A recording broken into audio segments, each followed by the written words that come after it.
G'day beautiful people, welcome back to my channel. Today we're going to be looking at a max crit build for Murdock in Paragon. If you do go on to find this video helpful at all, please drop me a like down below, leave me a comment, let me know what you think, maybe drop some suggestions if you have any. Consider subscribing for more Paragon content, and in advance thank you very much for watching. But with that said, let's get started.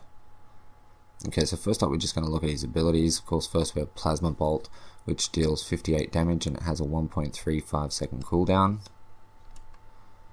Next up we have Move Along, which deals 40 energy damage to all heroes and displaces them, which means it moves them away from you but their abilities are not interrupted.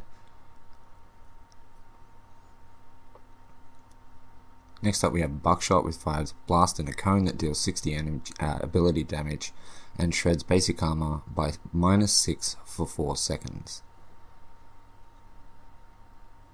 Then we have the Static Trap, which has had a massive change with the new patch.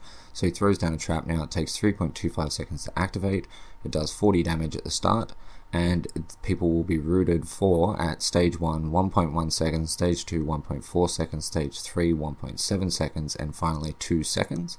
And the traps last for 30, 40, 50, and 60 seconds based on how many upgrades you have. Next we have Long Arm of the Law, which is his brilliant ultimate, allows him to fire through the entire map, through walls, through everything. It will go through enemies as well. It ignores ability armor and deals a high amount of damage. Okay, so next up we're going to take a look at the build. Now I generally run this with my friend, so I know I have a good support. So I take 3 strike tokens, but you can definitely consider taking 2 strike tokens and a bump juice, which I think is a lot better than a health potion. Okay, so the first card that we start off with is a 2-point Madstone Gem with 2 minor strikes and a strike. The next card that we take is a Flashfire Piston with a kinetic and 2 minor kinetics. Okay, it just allows our attack speed to bump up a little bit. Then we have an Eldermage Amulet and a Sage's Ward. The Sage's Ward has 3 lesser healths, and the Eldermage Amulet has 3 minor strikes. And it's up to you which way you go with that. It depends how much health you actually need. If you need the health first, go for the Sage's Ward, and if you don't have a good support, go for the Sage's Ward. So next we have the more important cards on the build. Okay, so we have 3 Spear of the Rifthunters, and we have a Blast Harness. Okay, the Blast Harness has a major kinetic, a kinetic, and a minor kinetic, making it a 12-point card. Then we have a Spear of the Rifthunter with 3 major strikes, another one with a major strike, a strike, and a wound. And then we have another one with 3 major wounds. Okay, on top of all that we have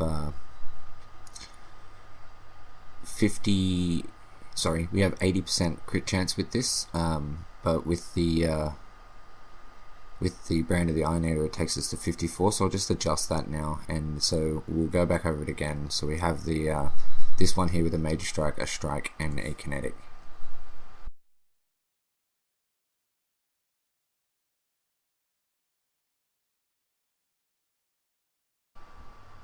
Okay, so here we are just testing the build out in bot match, and over the 22 seconds that I solo the OP buff, we end up landing a total of 25 critical hits for 530 damage and 5 normal hits for 212.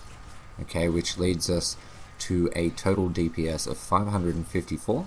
Now I'd run this build a little bit differently before with 52% crit chance, which led me to 14 crits and 12 normal shots. The crits were 635 and the normal shots were 254, but that DPS ended up at 519, which was 35 short of the 80% build. I think the actual optimized build for this would probably be around about 75%. Which will give you a little bit more damage than the build that I'm showing you now, and you should technically hit about as many crits, but I like to run it at 80% just to make sure we're hitting as many crits as possible, because it is a roll of the dice. So every time you throw out a shot, it has an 80% chance to be a critical hit. So 80% is 4 out of 5. That is wonderful. So it doesn't mean you're going to hit 4 out of 5 crits, it just means you have an 80% chance to hit a crit on every shot. So you could go 20 rounds and hit crits every single time. you might have another go where you get really unlucky and actually hit 3 standard hits in a row. Okay, so just a few notes on how to actually run Murdock in general. What I tend to do at the start of the match is figure out who I'm up against. Most of the time I will take my move along first, just to make sure if I do get pressed I can get myself a little bit of room to continue damaging the enemy or to get away. Next up I will take my buckshot. I don't tend to actually take my mine until a lot later, because it tends to be a lot more useful in team fights. You just lay one down around where your team is fighting, and hopefully at some point someone ends up backing into it and they get rooted for a little while. It's not so useful in the early game because you can only get one for the first 2 upgrades, which means that you can't spread them out. One thing to keep note is that you cannot lay them on top of each other.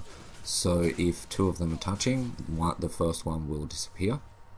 Okay, so you're going to start off in right lane. You're going to be working with a support. Okay, you're going to focus last hits as much as humanly possible. You're going to try to get gold buff whenever you can, and you're going to get your support rather to take all the brunt of the damage from the gold buff so that you can get it, and then make sure you get as many last hits as humanly possible. Then, okay, maximize the amount of CP that you are getting. Once you get rid of your tower on your side, make sure that you're rotating to attack towers, attack enemies as well, and just cause absolute mayhem in the match. You are going to be doing more damage than anyone at mid to late game. Okay, so you're going to have 20% lifesteal. It's not enough to sort of 1v1 a fighter and get all your health back standing right in front of his face. You're going to have to keep your distance, you're going to have to play smart, but with this build you will have the damage necessary to do what you want to do. Okay, so keep all that in mind, get out there, give it a try. It is disgusting once you get to max build. You will be giggling like a schoolgirl and you will be loving it. So like I said before, I hope you find this video useful. If you did, drop me a like down below, leave me a comment, let me know what you think. Consider subscribing for more Paragon content.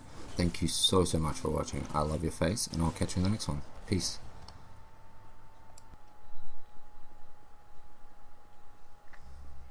Now when you do get to the point where you are at max build, you are going to have to keep one of your 6-point cards, because the way that we've built it, you have 3 12s, 2 9s and a 6. So just choose wisely which one you want to keep. Maybe take the one with the most damage if you're not getting in too much trouble. Keep the one with the most health if you've been getting harassed through the match. So as you get to the last sort of 2 or 3 cards, just keep in mind what you're going to keep as your 6-point card. Maybe keep your wards. Technically I tend to travel in a pack at the end of the match, so I don't keep my wards. I go for what gives me the most damage if I know I can trust my teammates, but keeping the wards is a very good idea.